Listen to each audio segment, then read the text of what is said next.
Hi, I'm Seth Freyberg. I'm the Director of Options Training here at SMBU in Manhattan. I'm also the head trader at SMB Capital's Options Trading Desk. So I'd like to talk today about traders making trades their own. And the reason I want to discuss this topic is recently we have been focusing on a strategy I developed called the heart-friendly butterfly. And it's a very, very methodical strategy.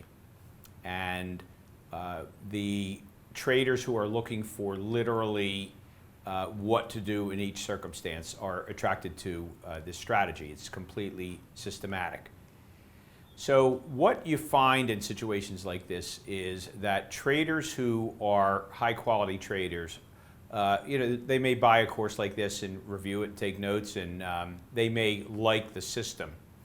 But the really high quality traders never simply accept a system and just utilize it. Really high quality traders realize that they have their own unique personality, and as such, any strategy designed by someone else may not meet the needs of their particular personality. And so they end up tweaking it and playing around with it in some way or another. And so that is not a sign of lack of discipline. It's actually a sign of intelligence and creativity. But if you don't go about the process in a disciplined manner, it can lead to problems. So I want to talk about the process of tweaking a strategy today. It's a great idea to accept the strategy and trade it exactly as designed at first.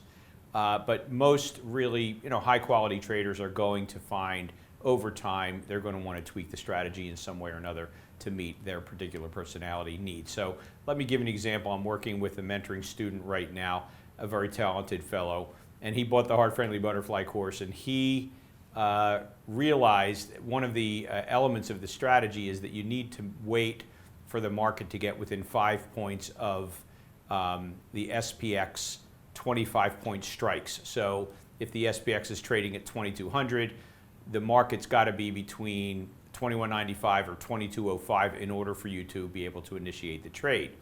Well, he didn't really like waiting around for the market to do that, and so he designed an approach where he would take the short strikes of his call vertical spread and put them above the market, and the short strike of his put vertical spread and put that behind the market. So that and he would do this in cases where the market was not quite within 5 points of either the lower strike or the upper strike. So let's take a look at an example of what he did. This was right before the election, and he put the trade on at when the SPX was trading at around 2088, and so that's not 5 points close enough to the 2100 strike, nor is it within 5 points of the 2075 strike. So instead, he put on essentially an iron condor, or another, you can also call it a split strike butterfly, but he put on what I guess would technically be an iron condor with the short strikes at 2075 on the put side and 2125 2100 on the call side.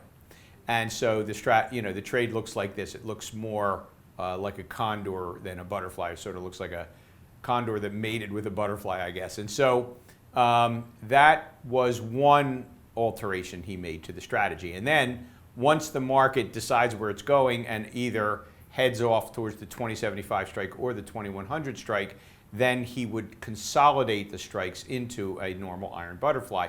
In this case, the market went up. So he ended up rolling the put spread up to the 2100 strike and turning it into a 2100 iron butterfly like this, as you can see.